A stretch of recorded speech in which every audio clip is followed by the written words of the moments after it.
Hey team, wanted to make a quick video just because I recently made a video about the recent election that we had. And I will say that somebody did kind of call me out on it. They said they were stupider for having watched it, and what about engagement, and what about representation? And I do hear what they have to say, and it's those are the big issues, I think. Maintaining engagement and maintaining representation. And I will say, I did say that I was trying to get into it more this year, and I was, watching the debates and, kind of getting into that headspace. And, to be fair, I also could have done more. I did read Project 2025, which I really, really liked, because I felt like they structured, their resolves, their initiatives, and I was able to read through. I was able to say yes, no. It was all on paper. It was available for everybody, so I could highlight what I liked. I took a screenshot of the Wikipedia page, and I highlighted what I liked. I highlighted what I had questions about, what could be negotiated, and I highlight the things that were absolutely not, under no circumstances, going to be okay. And so I really liked that element of having that. Of course, Trump did distance himself from that initiative. He said that that was not his platform. That's not what he was going to go with. We'll see how that pans out, how much of that was just, so he could get into office and get the votes that he needed, and how much will he kind of go with that, the project, I guess. But he did distance himself from it. I liked just having that available. I know a lot of times with the flowering speeches, it's a lot of, promises. Donald Trump even mentioned that in his side of the debate, saying, if this is what you believe in, why are you not doing it in the White House right now? You're in office in the vice presidency. You have representation there. It's your house that's in control. Why haven't you passed these initiatives in the last 4 years if this is what you want to do now? And so I do think that was fair. I thought it was important to kind of know, when you're in that political sphere, I'm sure who had, in the House and in the Senate. And it's tough for us in the general public to know all of the different senators and know all of the House of Representatives and know where they stand, where they voted, and all those things. But when that's your job, I'm sure it's much easier, and you're interacting with these people on a semi-regular basis with the, lobbyists, and always kind of talking about, is when it's your rhetoric, it's way easier to know, oh, that person's going to vote for it. We can probably get that person to vote for it. And let me just give that person a call and see. And, I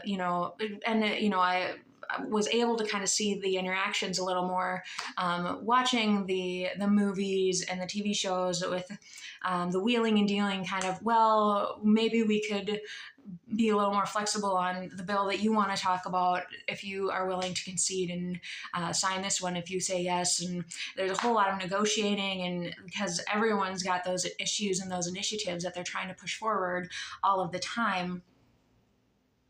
And everybody's got their own priorities. Everyone's trying to do what's right for their district, for their for their states, for the country at large. So they're always kind of going.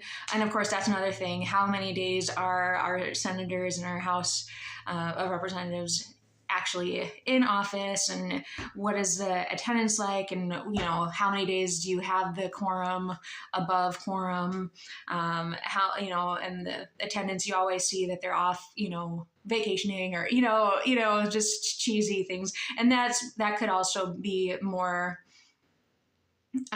just political drama and intrigues that are either meant to start a conversation, or just like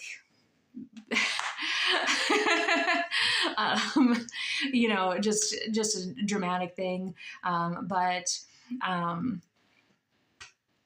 So I just think it's curious to see, how, what is our engagement there? Because obviously, especially with election year, we've got the campaign trail, and people are in and out and everywhere and talking politics and shaking hands and all that stuff. And it's kind of a big deal at that time. And, but, a lot of that I think is taken for granted. A lot of the year, unless you are in that rhetoric and you're a part of that conversation. And so I think that it is important to know for these promises, and you hear that too, you're making a bunch of promises. How are you going to keep these promises? Of course, it's ideal to get more money to the lower classes, and and how are you going to do it? And that's always such a big thing, and making sure that quality of life is good for everybody. And how are you going to do it? So it's interesting. And I will say I could have been more engaged. I did say that I was getting into it more. I'm getting into that headspace, but it's kind of like I could have committed more time to it, I guess. I know I could have put more time into it, and I could have actually looked at like the federal budget. And obviously I do believe that is, of course, available for the masses, like any corporation. You can see kind of the last year's, finances and things. And so I could have gotten into it. I could have looked at the nitty gritty details and seen more about actual funding, and kind of if I would know, what initiatives are currently going on. I know I saw a little bit of that when I was with the nonprofit organization earlier this year, where they really wanted more federal funding to get more food to older people, disabled people, and they did not get the funding that they wanted. And so they would potentially have had to cut the program. So it's, those realities are definitely, part of, real life. And a lot of private organizations, of course, don't have to worry as much about those things. And, obviously there's every different organization has hoops to jump through and the red tape and all those things to make sure that they're on the up and up, and they are ethical and moving forward. And I think it's so important that organizations do kind of have that ethical line, the things that they are fighting for, that they are trying to represent and trying to address and promote, like those green practices or outdoor education, outdoor engagement, physical exercise, all these things help build the whole. And so I think that that's really important to see, to represent, and to get out there, to know what the politics are of, and that's, being mindful with your dollars, your tax dollars, and making sure that where your money goes, that's what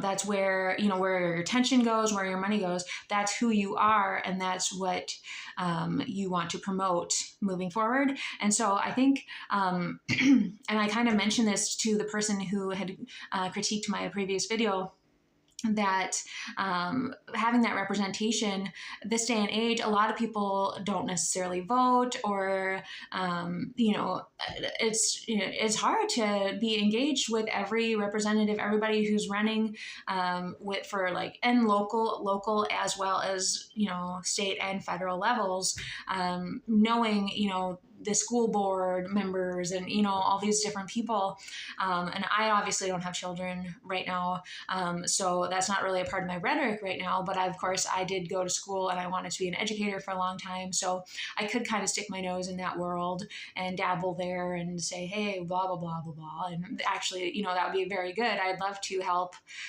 in that sphere, of course, but to whatever degree, I'm I definitely believe in education. I believe education is one of our founding principles. It's a constant learning. Life is constantly learning. That's what life is. And,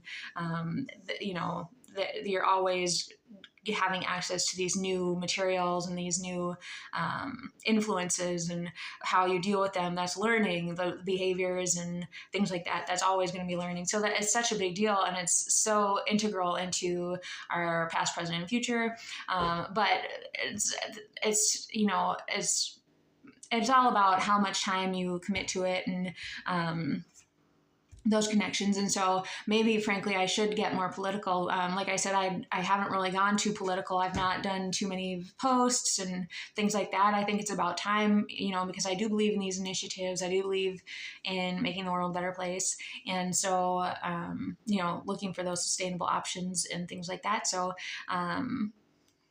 I should get political. I was going to, in one of my last apartments, I was looking to volunteer with our city coordinator, but he said he was actually leaving, and so he was going to wait to take in volunteers until someone else took his spot, and so I wasn't actually able to do that. But I will say it is about time to step up my own engagement in local politics, as well as kind of knuckle down and kind of see more of what's happening on the broader scale. Of course, I was just in school and I was working 3 jobs. I was working like 60 hours a week. And so I did not have necessarily that engagement with all the politics, that we're talking about getting more funding for the food for elders. And I kind of looked a little bit at that, but what I need to do is I need to actually look at our budget. I need to actually see the budget, see what's going on. And I think that's something I haven't put effort into, to see where our tax dollars are going specifically, and how those are being accumulated and all those things. So I think that's a good step for me to become more engaged, to actually, I've been making these, arguably do-gooder videos of environmentalism and talking about education and different things like that. But, there's a whole nother step. There's lobbying, there is volunteering for lobbyists, volunteering for political parties, there's all sorts of things you can do to discuss those issues that you really care about on a more professional scale. And I was kind of ribbing one of my friends for this because she was so political on her social media, but she hadn't necessarily done anything with an actual politician. And so that is the next step. The next step is to get into that sphere, put yourself in that sphere, and build those alliances, build that network. Because that's our power structure that we do have in place, and it's flawed. Obviously, we can talk about attendance till the cows come home. We can talk about how we're going to get more people to vote, and how we're, because obviously, it's, one day, of course, they've opened it up, and you've got the mail-in ballots and things, and that's great. But finding somebody to sign that, getting the postage for that or whatever, I don't know. I didn't do that this year, so it's making the voting more accessible. But that's the thing. If it's not your rhetoric, you can read, that's what I did in one of the earlier elections. I was like trying to get up on all the candidates, and I was reading about, the different candidates, and they all sounded kind of like, oh, well, that's nice. I mean, they sound like pretty decent people, or, it's so hard to just like try and pick it up, and, I'm reading this, it sounds good. And then like you meet them in person, you watch them in person, and you're like, oh, this person's schmoozing hard. Who the heck does this person think they are? That sort of thing. And, it's so different to see what they've got on paper to what you see on stage, to how they're actually going to be reacting and acting in a political role, because on stage isn't going to be how they're, politicking. A lot of it's on the phone, a lot of it can be email, a lot of it's just paperwork things. So that's not even the job, is being on stage. I mean, you have to be able to be on stage because you have to be able to represent yourself and talk to people, motivate, inspire, also articulate what's going on, and try to promote that allegiance, that understanding of who we are and where we are in our nation. But actually jumping in and getting in that political sphere, I think, is probably the next step for me. That was the next step for my friend. And of course they were highly political, and I'm just more like a roundabout political, like, hey, education is important. Please, let's be smart. And the environment, let's cut down our water consumption. Let's, clean air is great, and, save electricity and things like that. And those are my politics. That is my politics. So it's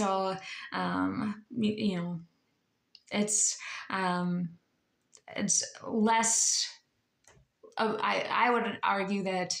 I mean, it's different. It's different, and I should call this friend up, and we can kind of talk about our different politics in general, and just say, this is how this affects things. And like, it was a specific issue that they had, and they were really fighting on this particular issue, that it was a political movement, a political issue, that I feel like did not have as much coverage as this person. Like, it was their issue, and like a lot of people, it was not their issue. And so I did not see any movement happening on it, because it just wasn't people's issue.